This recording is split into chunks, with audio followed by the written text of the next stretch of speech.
morning, ladies and gentlemen. It's a great pleasure to be here. Thank you very much for the invitation to this event.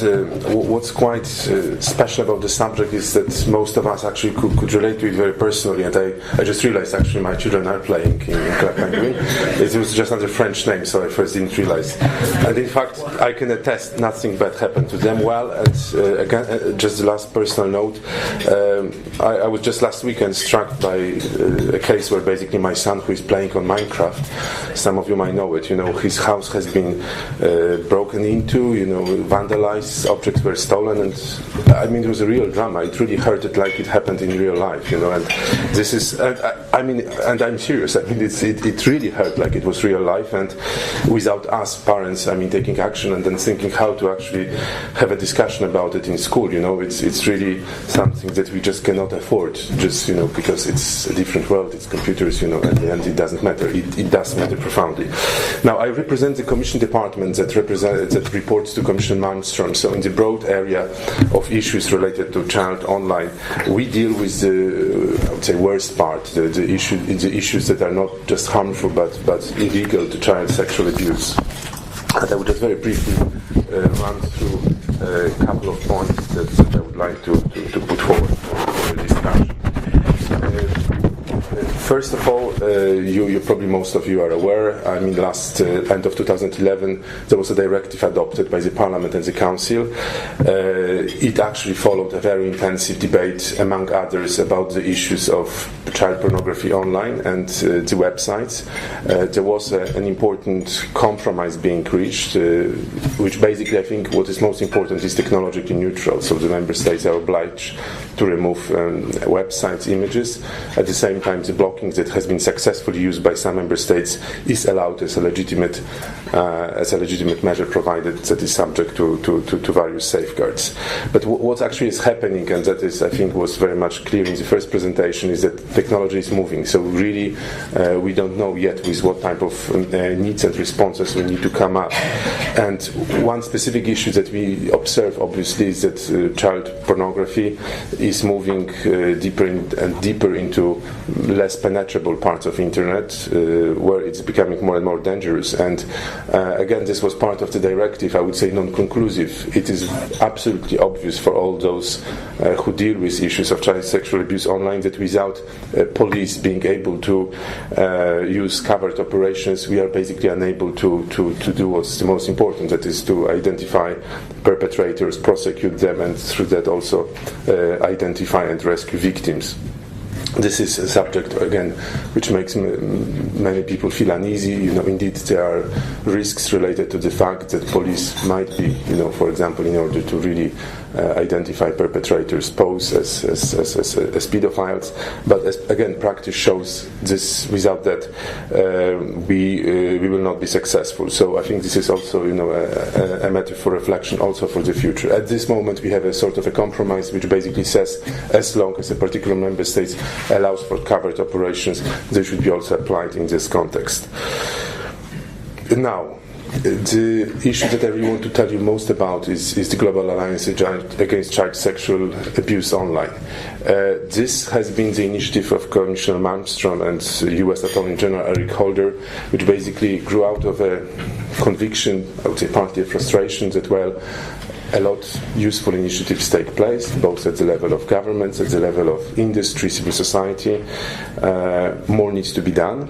And more needs to be done also because this issue, to be dealt with effectively, requires considerable resources. So the main idea of the Global Alliance was really to actually galvanize, create a strong momentum and bring a political commitment of politicians, the ministers of justice and interior from around the world, around what we have identified as a key policy objectives.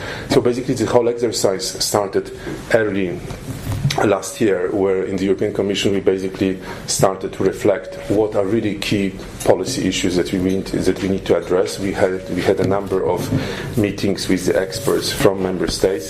We have obviously consulted the issue thoroughly with the United States, with the people from Department of Justice, and from ICE, Immigration Customs.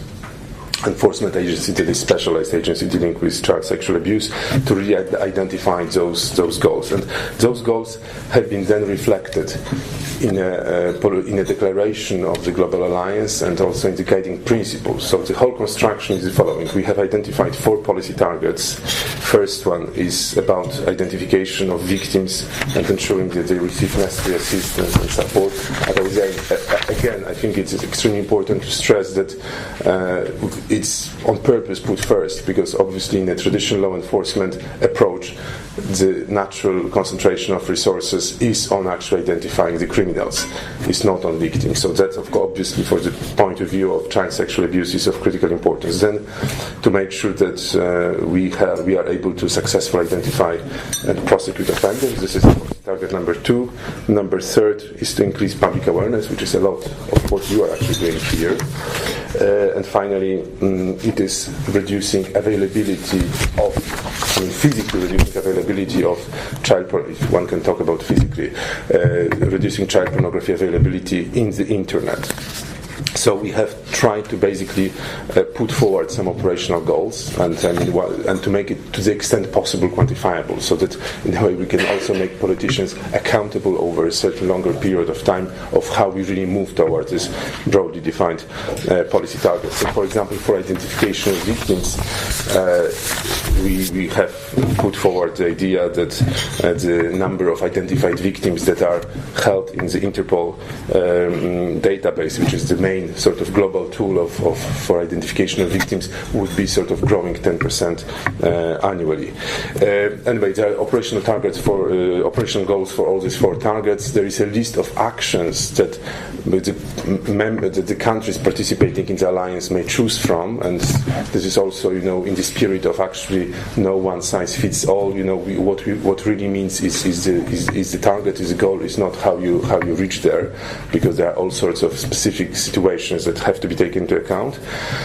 But with that basically broad platform, the whole initiative was launched in a big conference. Some of you have attended that on 5th December last year, a few hundred meters from here, in Charlemagne Building. And what was really, first of all, there was an extremely interesting expert conference when we had people really from all over the world, from Africa, from Asia, from Europe, from the United States.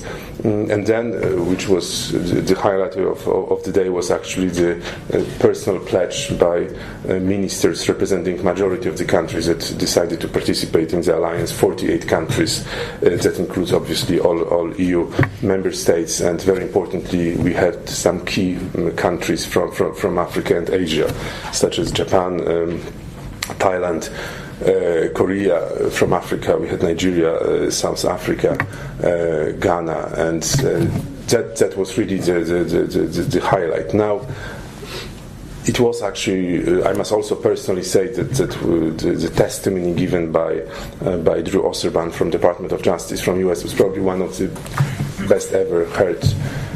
I would say very powerful cases why actually we need to do more, and what type of challenges and dramas investigators face while trying to rescue children and put stop to these crimes.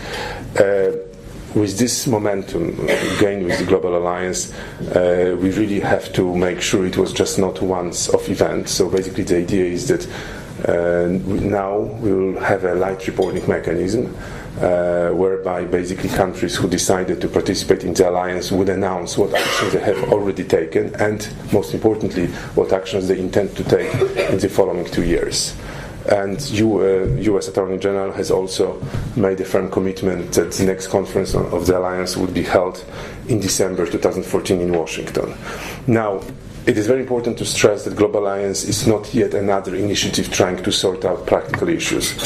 It is really about ensuring political commitment, so that many of ongoing initiatives, whether pursued by law enforcement, such as Virtual Global Task Force, whether pursued by private sector, would actually receive necessary attention, and were relevant also resources from government, so that basically ministers who personally pledged to do something about that will basically see that in order to deliver they have to actually contribute something to this. So we really hope that basically you would be able, in all your efforts, use basically Global Alliance as a serious leverage tool, and the reporting mechanism, as light as it will be, I mean, we also hope, would be a measure to actually put the pressure in a positive manner. Of course, we will not be verifying what the countries would be telling us what they have done, what they will do, but I mean, this will be all public, and it's up to the to basically stakeholders, civil society, again to contribute to this debate. So, all in all, we think it's an extremely positive step forward. Commissioner Malmström is personally very attached to that, and I hope it would be helpful for us all in all our efforts. Thanks again for having the opportunity to speak here, and looking forward to the discussion.